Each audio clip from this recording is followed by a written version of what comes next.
रोजच्या ताज्या घडामोडींसाठी आवाज टीव्हीला सबस्क्राईब करा आणि बेल आयकॉन प्रेस करा।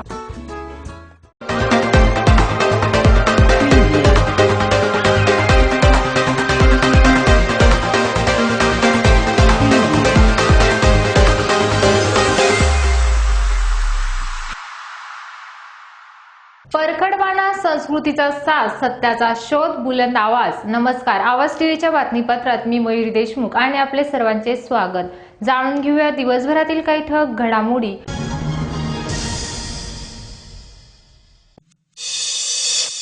मास्क न लावणाऱ्या 16 जणांविरुद्ध पिंजर पोलिसांची कारवाई।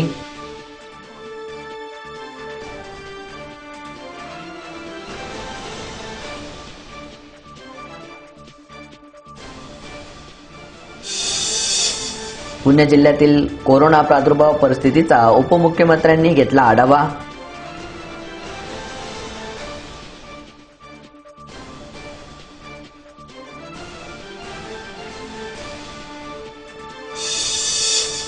शिवजयंती निमित्त तालुका क्रीडा संकुलात जगदंब ग्रुप तर्फे साखरी शस्त्र प्रदर्शन।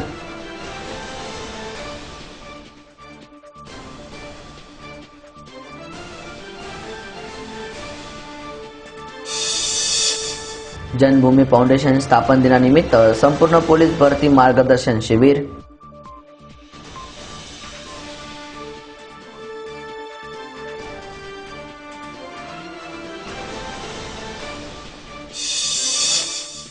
मुंजोर तहसीलदार व गट विकास अधिकारी कार्यालयामध्ये शेतकऱ्यांची पिळवणूक।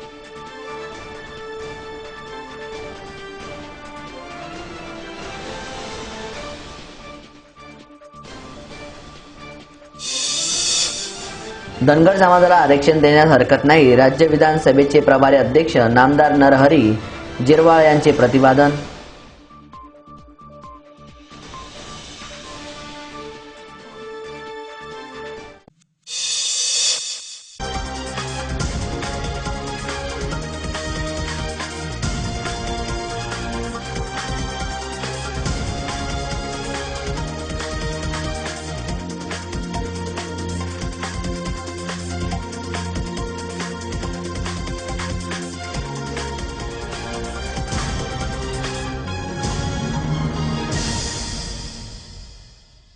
आता बातमीपत्र विस्ताराने।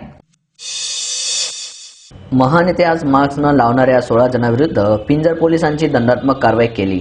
संसर्गजन्य आजाराचा प्रादुर्भाव टाळण्यासाठी केंद्र शासन व राज्य शासनाने जारी केलेल्या नियमावलीने उल्लंघन करणाऱ्या 16 जणांविरुद्ध शुक्रवारी पोलिसांनी कारवाई करून 3200 रुपये दंड वसूल केला आहे। कोरोनाचा वाढता प्रादुर्भाव रोखण्यासाठी सोशल डिस्टन्सिंग पाळणे व प्रत्येकाने मास्क लावणे बंधनकारक आहे, अशा सूचना प्रशासनाने दिल्या आहेत। तरी सुद्धा काही नागरिकांकडून त्यांचे उल्लंघन केले जात आहे। जिल्हाधिकारी जितेंद्र पापळकर यांनी या संदर्भात कठोर कारवाई करण्याचे निर्देश पोलिसांना दिले आहेत। पिंजर पोलीस स्टेशन निरीक्षक महादेव पडगान यांच्या मार्गदर्शनाखाली उपनिरीक्षक विकास राठोड, दत्तात्रय चव्हाण, सुदाम राठोड, होमगार्ड राष्ट्रपाल प्रधान, ग्रामपंचायत लिपिक तन्वीर खान व त्यांना पथकाने शुक्रवारी मास्क न पाळणाऱ्या वाहन चालक नागरिकांविरुद्ध केलेल्या या कारवाईत 3200 रुपये दंड वसूल करण्यात आला आहे। आवाज टीव्हीसाठी दिलीप जाधव, अकोला।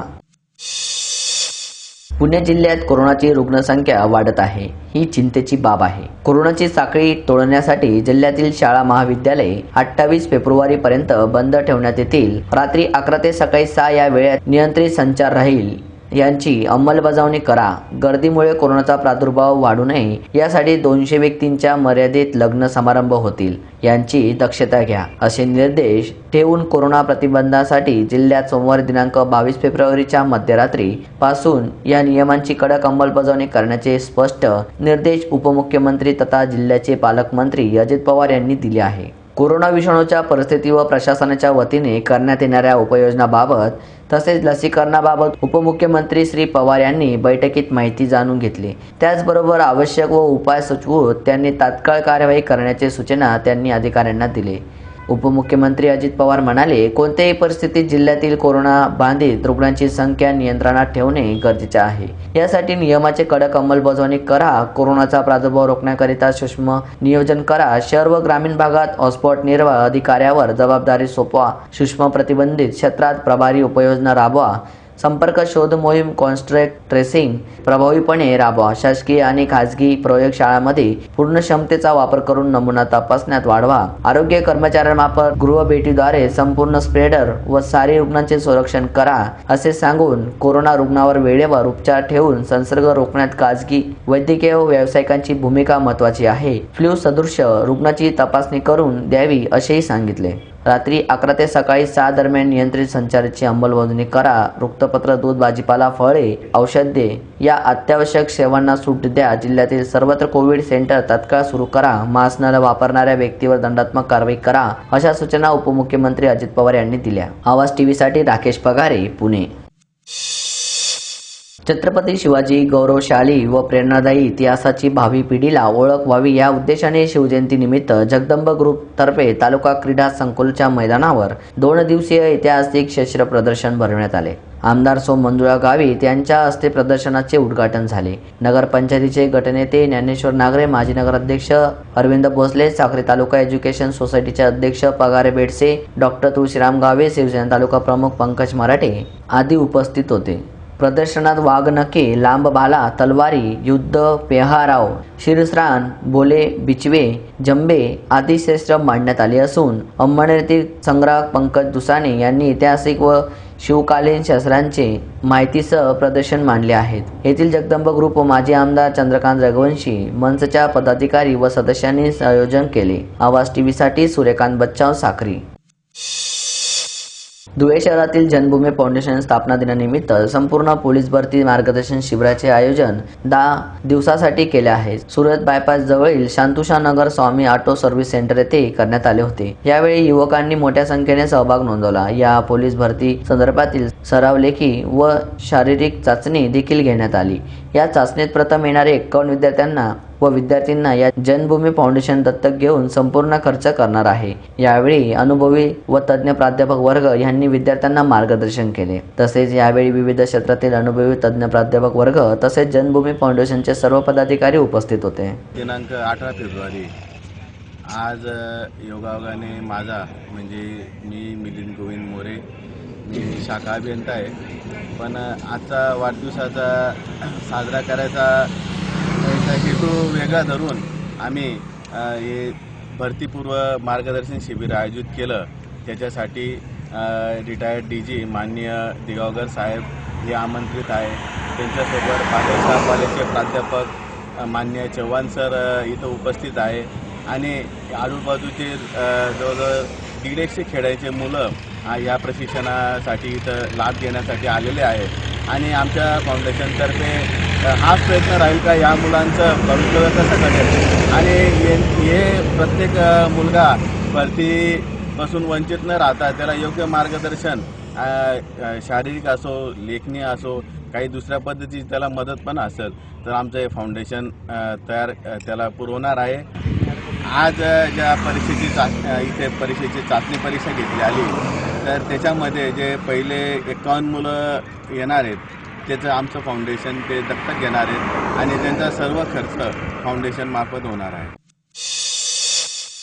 सर्वसामान्य शेतकरी व नागरिकांची शासकीय कार्यालयामध्ये होणारी पिळवणूक या त्यांच्या अडचणी निर्माण करणाऱ्या शासकीय अधिकारी व कर्मचारी यांच्या विरोधात प्रवाहातर्फे आमरण उपोषण करण्यात आले होते. मंत्र्यांची चाटुरगिरी करणाऱ्या तहसीलदार प्रवीण पांडे एका राजकीय पक्षाचे निवेदन स्वीकारण्यासाठी कार्यालयाच्या बाहेर येतात, परंतु 2 दिवसापासून उपोषणास बसलेल्या उपोषणकर्त्याकडे पाठ फिरवत त्यांच्या पावलावर पाऊल ठेवीत राजकीय वरदस्त असलेले पंचायत समितीचे गट विकास अधिकारी सुदर्शन तुपे यांनी सुद्धा उपोषण स्थळाकडे पाठ फिरवत कोणतीही दखल घेतली नाही. अशा मुंजर अधिकारी व सर्वसामान्य शेतकरी व नागरिकांच्या अडीअडचणी सोडविण्यास कार्यक्षम आहेत, मात्र सोयगाव येथील बदली व्हावी या कारणाने सर्व सामान्य शेतकरी नागरिकांना वेठीस धरून त्यांनी संबंधीची तक्रारी वरिष्ठांकडे करावी, जेणेकरून बदली होईल असा मुजरपणा करीत आहे. अशा अधिकाऱ्यावर वरिष्ठांकडून काय कारवाई केली जाते याकडे तालुक्याचे लक्ष लागले आहे. एक राज्यमंत्री तर दुसरे केंद्रीय राज्यमंत्री लाभलेल्या सोयगाव तालुक्यातील जनतेच्या अडीअडचणी सोडविण्यासंबंधी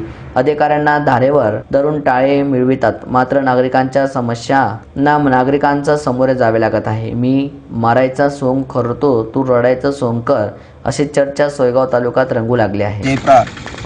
प्रहार जनशक्ती पक्ष, प्रहार शेतकरी संघटना व प्रहार अपंग क्रांती आंदोलन यांच्या माध्यमातून विविध मागण्यांसाठी आम्ही दिनांक 17/2/2021 पासून आमरण उपोषण करीत होतो. उपोषण हे 4 कार्यालयांच्या माध्यमातून होतं. पंचायत समिती, नगरपंचायत, ग्रामीण रुग्णालय सोयगाव व तहसील कार्यालय सोयगाव या विभागांशी संलग्न असलेल्या आमच्या 20 ते 21 प्रकारच्या मागण्या होत्या. त्यामध्ये की ग्रामीण रुग्णालयामध्ये रुग्णांची होणारी हेळसांड थांबवावी, रुग्णांना योग्य ती सेवा मिळावी, तसेच की पंचायत समिती अंतर्गत अपंग बांधवांची जी अवहेलना होते की ज्या ठिकाणी 60 ते 70 किलोमीटर अंतरावरून अपंग बांधव येतो आणि त्यानंतर काम न होताच त्याला परत जावे लागते. यासाठी अपंग कक्ष निर्माण करण्यात यावं. त्यासोबतच की ग्रामपंचायत अंतर्गत 5% निधी हा त्वरित वितरित करण्यात यावा. तसेच की तहसील कार्यालयाअंतर्गत संजय गांधी मानधन योजना व श्रावणबाळ योजना ही दरमहा करण्यात यावी व संजय गांधी कमिटीवर एक प्रहार संघटनेचा अपंग बांधव हा समिती सदस्य म्हणून नेमण्यात यावा. या प्रकारच्या विविध मागण्या, तसेच की नगरपंचायत विभागामार्फत की अपंगांचाही 5% निधी बेघर लाभार्थ्यांना घरकुल देण्यात यावं व मागील काही घरकुल लाभार्थी आहेत की ज्यांचे चेक अडकलेले आहेत ते चेक देण्यात यावे. या स्वरूपाच्या मागण्यांसाठी आम्ही उपोषण करीत होतो आणि या उपोषण आज दिनांक 18 रोजी सायंकाळी आम्ही 6 वाजता संपवत आहोत. हे उपोषण सोडण्यासाठी प्रशासनाकडं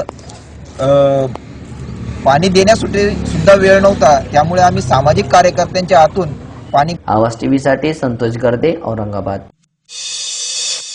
धनगर समाजाला आरक्षण देण्यास हरकत नाही, त्यांना ते मिळाले पाहिजे. मात्र आमच्या अनुसूचित जमाती 9% आरक्षणाला धक्का न लावता त्यांना स्वतंत्र आरक्षण देण्यास आमची हरकत नाही, असे सांगताना आदिवासीचे प्लॅनमधून दरवर्षी आदिवासी भागातील कर्मचारी यांचा पगार भत्ता देण्यासाठी 2000 कोटी रुपये खर्च होत असल्याने आदिवासी विकास कामाला खीळ बसत आहे, असे प्रतिपादन राज्य विधानसभेचे प्रभारी अध्यक्ष नामदार नरहरी जिरवाळ यांनी अकोले येथे पत्रकारांशी बोलताना सांगितले. राज्यात कोविड प्रादुर्भाव होते असल्याने कोविड सोडून चर्चा नाही. बजेट BSCचे बैठकीत अधिवेशन किती दिवसाचे घ्यावे याबाबत अंतिम निर्णय झाला असून 25 तारखेपर्यंत कोविडची परिस्थिती पाहून अंतिम निर्णय होईल. राज्यपालांनी आमदारांची नियुक्तीबाबत त्यांचे लक्ष वेधले असता यापूर्वी सरकार आले, राज्यपाल आले, कायदे तेव्हा होते, अंमलबजावणी होत होती, मात्र आजच्या सारखे तेव्हा घडले नाही. आदिवासीची खावटी योजना बंद होती, मात्र कोविडमुळे ही खावटी अनुदान योजना सुरू केली. प्रत्येकी 4000 देण्यापेक्षा 2000 मिळाली तरी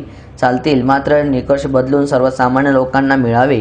राज्यातील आदिवासी मुलींचे लैंगिक शोषणाबाबत विचारले असता आदिवासी विभागाने सामुदायिक विवाह योजनापेक्षा जन्माला आलेल्या आदिवासी मुलींच्या नावावर ठराविक रक्कम ठेवून तिच्या लग्नाशी दिवशी तिला ती मिळावी अशी योजना राबविण्याचा विचार सुरू झाला आहे. तर दारूबंदी कायद्यामध्ये पळपाटा असून साधू संतांनी प्रबोधन करून व्यसनमुक्ती समाज घडविल्यास दारूबंदीची आवश्यकता राहणार नाही. तर आदिवासी संशोधन केंद्र पुण्यात ठेवण्यापेक्षा धुळे, नाशिक, नागपूर या ठिकाणी हे केंद्र सुरू केल्यास आदिवासींना त्यांचा लाभ होईल. राज्यातील सरकार 5 वर्ष टिकेल यात मात्र शंका नाही, असे त्यांनी सांगितले. पिकतो सर, खूप पिकतो, पण भाताच्या बरोबर तुम्ही रेशन मध्ये भात देतात, पण त्यांना गव्हाची गरज आहे. ते म्हणतात आमच्याकडून भात घेऊन जा, पण आम्हाला गहू द्या.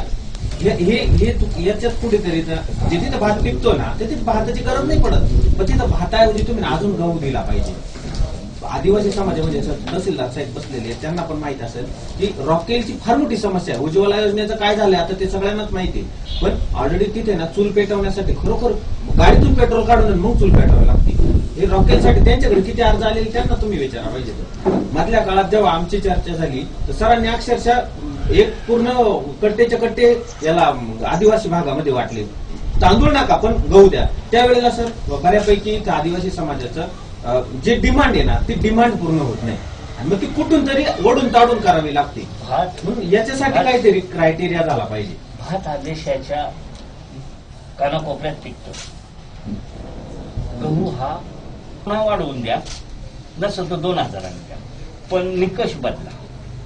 कारण एका गावात 25 आणि 30 लोकांना जर मिळत असेल, त्या गावात 200 लोकांची वस्ती असेल, तर ते 30-35 लोक गेल्यानंतर 170 लोक त्या स्थानिक आमदारावर, स्थानिक खासदारावर किंवा सरपंच असेल, पोलीस पाटील असेल, त्या लोकांना सांगता तुम्ही तोंड पाहून दिलं. आणि खरी गोष्ट आहे असं तर लोकलेखा समितीने महाराष्ट्रात सगळ्यात जास्त बालविवाह होतात त्याच्याबद्दल चिंता व्यक्त केली होती. आणि आता आदिवासी भागामध्ये या लॉकडाऊनमध्ये प्रचंड बालविवाह झाले, पण ते थांबवण्याची जी काही यंत्रणा आहे ना आदिवासी विभागाची, ती त्याच्याबद्दल अजिबात सेन्सिटाईज नाही. आणि दुसरं कातकरी आणि पारध्यांमध्ये काही बदलच जाणवत नाही अजूनही. आणि हे प्रमाण आहे ना सगळ्यात जास्त आदिवासी समाज. आवाज टीव्हीसाठी शांताराम काळे, अकोले. छत्रपती शिवाजी महाराजांच्या जयंतीनिमित्त काही ठिकाणी पुतळ्याभोवती ढोलताशांचा निनाद दास तुमचं आमचं नातं काय, जय जिजाऊ जय शिवरायच्या जयघोष शिवप्रेमीतर्फे अभिवादन करण्यात आले. तोच जोश तोच उत्सव. रांजणगाव, बजाज नगर, सिडको, वाळूंज महानगर, वडगाव, कोल्हाटी, तिसगाव, साजापूर परिसरात छत्रपती शिवाजी महाराज यांच्या जयंती साजरी करण्यात आली. कोरोनाच्या पार्श्वभूमीवर राज्य शासनाने शिवजयंती निमित्त विविध नियम दिले होते, त्यामुळे यंदा जाहीर व्याख्याने, रॅली, मिरवणूक, अधिकारी कार्यक्रम घेता आले नाही. असे असले तरीही शिवभक्तावर यांचा कुठलाही परिणाम दिसून आला नाही. दरवर्षीप्रमाणे जोश तोच उत्सव शिवभक्तांच्या चेहऱ्यावर ओसडून वाहत होता. रांजणगाव शिवस्मारक जवळ परिसरात हजारो शिवभक्तांनी जय जिजाऊ जय शिवरायचा जयघोषाने परिसर दणावून सोडला होता. आवाज टीव्हीसाठी अनिल वाडोणकर, औरंगाबाद. धुळे शहरातील भाऊसाहेब हिरे महाविद्यालय रुग्णालय, धुळे, जळगाव, नंदुरबार, मालेगावसह परप्रांतीय रुग्ण देखील उपचारात दाखल होत असतात. त्यामुळे निस्वार्थपणे वैद्यकीय अधिकारी आपले कर्तव्य बजावत असतात. म्हणतात ना, देवानंतर डॉक्टर देव असतो. असंच वाक्य धुळे जिल्ह्यातील सार्वजनिक रुग्णालयातील डॉक्टरांसाठी वापरला तर काही वावगे ठरणार नाही. कारण मध्य प्रदेश येथील महिलेची प्रकृती गंभीर असल्याने तिच्यावर उपचार करण्यासाठी अनेक रुग्णालयातील डॉक्टरांनी कमतरता दाखवली. मात्र धुळे शहरातील सामाजिक कार्यकर्ते ज्यांची समाज कार्याची दखल घेऊन राज्यपालांच्या हस्ते ज्यांना सन्मानित करण्यात आले, असे समाजसेवक तथा माननीय नगरसेवक अमित पटेल यांनी हा गर्भवती महिलेला शासकीय रुग्णालयात दाखल करून मानवतेचा धर्म पाळला. वेळी प्रसंगी रुग्णालयात दाखल केल्याने या डॉक्टरांनी महिलेवर उपचार करत या महिलेसह अनेकांना उपचार देण्याचे कर्तव्य बजावले. त्यामुळे अशा निस्वार्थपणे आपले कर्तव्य बजावणाऱ्या हिरे भाऊसाहेब महाविद्यालय रुग्णातील डॉक्टरांचा सत्कार, त्यात doctor More, doctor Rao sir, doctor Monica madam, doctor Deepti madam, doctor Khan sir, doctor Deepak Shejwal यांना पुष्पगुच्छ देऊन सन्मानित करण्यात आला. नगरसेवक अमित पटेल त्यांच्यासह सामाजिक कार्यकर्ते, मालेगाव बहुजन बाई सर्व्हर, बाई निहाल अन्सारी यांच्या वतीने गुच्छ देऊन सन्मान करण्यात आला. धुळे तालुक्यातील लळिंग ग्रुप ग्रामपंचायतीच्या सरपंचपदी क्रांती पॅनलच्या पूजा दीपक सिंग परदेशी यांची बिनविरोध तर उपसरपंचपदी अशोक भिकाजी जोबिवाळे यांची 7 विरुद्ध 4 मतांनी निवड झाली आहे. ग्रामपंचायतीच्या निवडणुकीत माजी जिल्हा परिषद सदस्य संभाजी गणप्पा यांच्या नेतृत्वाखाली क्रांती पॅनलचे 11 पैकी 6 जागा जिंकून बहुमत सिद्ध केले होते. परंतु आरक्षण सोडतीनंतर सरपंच हे नामग्र महिलेसाठी आरक्षित झाले. त्यामुळे क्रांती पॅनलकडे सरपंच पदाचा उमेदवार नसल्यामुळे पॅनल प्रमुख यांच्यातर्फे औरंगाबाद खंडपीठात धाव घेण्यात आली होती. परंतु त्याबाबत निर्णय न झाल्यामुळे क्रांती पॅनलचे प्रमुख यांनी विरोधी पॅनलच्या गटातील महिला सदस्याला आपल्या बाजूने वळवून सरपंच पद राखले आहे. यामुळे विरोधी पॅनलला सरपंच पदापासून दूर राहावे लागले आहे. सोमवारी अभ्यासी अधिकारी विश्वनाथ चौधरी यांच्या अध्यक्षतेखाली सरपंच उपसरपंच पदाचा निवडीसाठी विशेष सभेचे आयोजन करण्यात आले होते. सकाळी 10 ते 12 या वेळेत नामनिर्देशन दाखल करण्याची मुदत होती. यात वाकळे यांच्या गटातर्फे जिजाबाई मुक्ताजी गटरी यांनी तर क्रांती पॅनलतर्फे पूजा परदेशी यांनी नामनिर्देशपत्र दाखल केले होते. पराभव लक्षात घेऊन जिजाबाई गटारी यांनी माघार घेतल्याने पूजा परदेशी यांचा एकमेव अर्ज राहिल्यामुळे त्यांची बिनविरोध निवड करण्यात आली. उपसरपंच पदासाठी क्रांती पॅनलचे अशोक जोमिवाळे व वाकळे गटातर्फे सुरेश सोनोने यांनी नामनिर्देशपत्र दाखल केले होते. त्यामुळे मतदान घेण्यात आले. त्यात जेमिवाळे यांना 7 तर सोनोने यांना 4 मते मिळाली. त्यानंतर अशोक जिमिवाळे यांची उपसरपंचपदी निवड जाहीर करण्यात आली आहे. वाकळे गटात हा धक्का जोरदार बसल्यामुळे गावात काही काळ अशांततेचे वातावरण तयार झाले होते. याबाबत पोलीस प्रशासन माहिती असल्यामुळे मोवाडी पोलिसांनी चोख बंदोबस्त तैनात केला होता. पंचायत निवडणुकीमध्ये धुळे ग्रामीणसह संपूर्ण जिल्ह्यामध्ये शिवसेनेला घवघवीत यश मिळाले आणि शिवसेनेने मोठ्या प्रमाणावर मुसंडी मारली. अनेक सरपंच आमच्या या धुळे जिल्ह्यामध्ये शिवसेनेचे विराजमान झाले. शिवसेनेचे धुळे ग्रामीणमध्ये 21 सरपंच विराजमान झाले असून साक्रीमध्ये देखील 17 सरपंच आमचे आहेत. त्यामध्ये काही गावांमध्ये महाविकास आघाडी आम्ही केलेली होती. लळिंग गावामध्ये शिवसेनेचा सरपंच विराजमान झाला आणि आज आम्ही त्यांचा सत्कार केलेला आहे. क्रांती पॅनलच्या माध्यमातून ही निवडणूक झाली. शिवसेनेचे सरपंच आणि काँग्रेसचे उपसरपंच अशी महाविकास आघाडी निर्माण झाली. संभाप्पा गवळे असतील, आमचे अशोक परदेशी, धोंडोप्पा, आमचे विनोद भाऊ सावंत, चरण भाऊ अशोक गोपरदेशी, सर्व सुनील गोपरदेशी, या सर्वांच्या सहकार्याने आज या ठिकाणी शिवसेनेचा सरपंच आणि काँग्रेसचा उपसरपंच अशाप्रमाणे या ठिकाणी लळिंग गावावर पुन्हा या ठिकाणी भगवा फडकलेला आहे. आणि या सर्वांचं स्वागत या ठिकाणी आम्ही आज केलं. भविष्यात लळिंग गावाचा विकास करण्यावर आमचे भर राहील. लळिंग गावाचा कायापालट झालं पाहिजे. लळिंग गावाला एक ऐतिहासिक महत्त्व प्राप्त झालेलं आहे. त्या ठिकाणी किल्ला आहे आणि म्हणून खऱ्या अर्थाने विकास साधला जाईल आणि पूर्ण लक्ष आम्ही लळिंग गावाच्या विकास कामावर केंद्रित. पाटण तहसीलदार कार्यालयाच्या बाहेर 10 फेब्रुवारी रोजी सुरू झालेले मराठा बेमुदत ठिय्या आंदोलनाचा 12वा दिवस असून अब्रक तालुका पाटण जिल्हा सातारा या गावाने सहभाग नोंदवून सर्व ग्रामस्थांनी मराठा ठिय्या आंदोलनात सहभाग घेत पाठिंबा दिला. यावेळी विद्यार्थी शुभम पवार यांनी मनोगत व्यक्त केले आहे. आरक्षण आमच्या हक्काचं नाही कुणाच्या बापाचं. आरक्षण आमच्या हक्काचं नाही कुणाच्या बापाचं. एक मराठा लाख मराठा. एक मराठा लाख मराठा. कोण म्हणता देत नाही घेतल्याशिवाय राहत नाही. नमस्कार, मी शुभम शंकर पवार. प्रतिपचंद्र लेखावरती विष्णुवंदिता शासुना शिवशैषा मुद्रा भद्राय राजदे या राजाच्या राजमुद्रेला वंदन करतो. आज आपल्या ठिय्या आंदोलनाला 12 दिवस झाले तरी आपण आपल्या न्याय हक्कासाठी बेमुदत ठिय्या आंदोलनाला पाठिंबा देण्यासाठी एकत्र येण्याची गरज आहे. आज आपल्या समान शैक्षणिक, सामाजिक व आर्थिक दृष्ट्या मागासलेल्या आहेत तरी मी आपणास एवढं बोलू इच्छितो की पाटण तालुक्यातील सर्व मराठा बांधवांनी घरातून बाहेर पडून या ठिय्या आंदोलनाला पाठिंबा द्यावा अशी मी सर्वांना विनंती करतो. जय जिजाऊ. आवाज टीव्हीसाठी सागर पाटील, सातारा. एक नजर ठळक घडामोडींवर.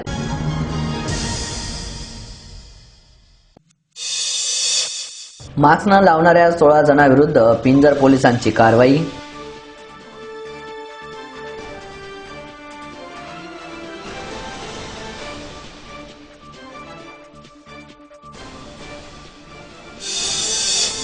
पुणे जिल्ह्यातील कोरोना प्रादुर्भाव परिस्थितीचा उपमुख्यमंत्र्यांनी घेतला आढावा.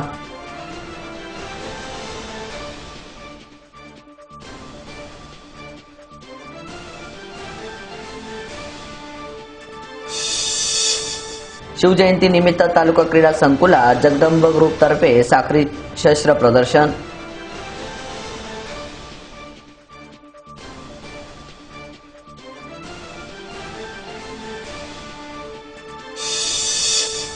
जन्मभूमी फाउंडेशन स्थापन दिनानिमित्त संपूर्ण पोलीस भरती मार्गदर्शन शिबिर.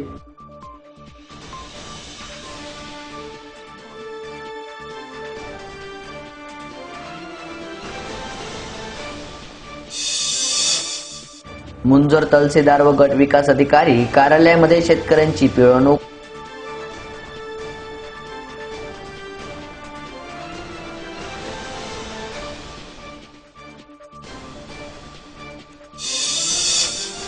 धनगर समाजाला आरक्षण देण्यास हरकत नाही, राज्य विधानसभेचे प्रभारी अध्यक्ष नामदार नरहरी जिरवाळ यांचे प्रतिपादन.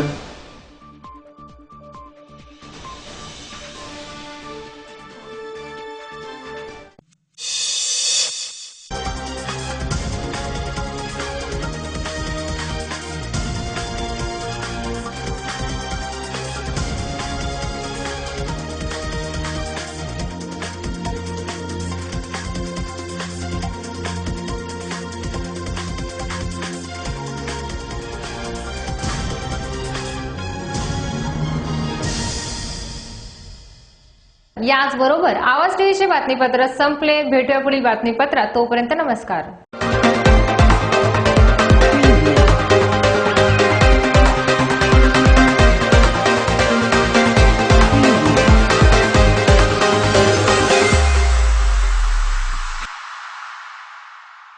रोजच्या ताज्या घडामोडी घडामोडींसाठी आवाज टीव्हीला सबस्क्राईब करा आणि बेल आयकॉन प्रेस करा.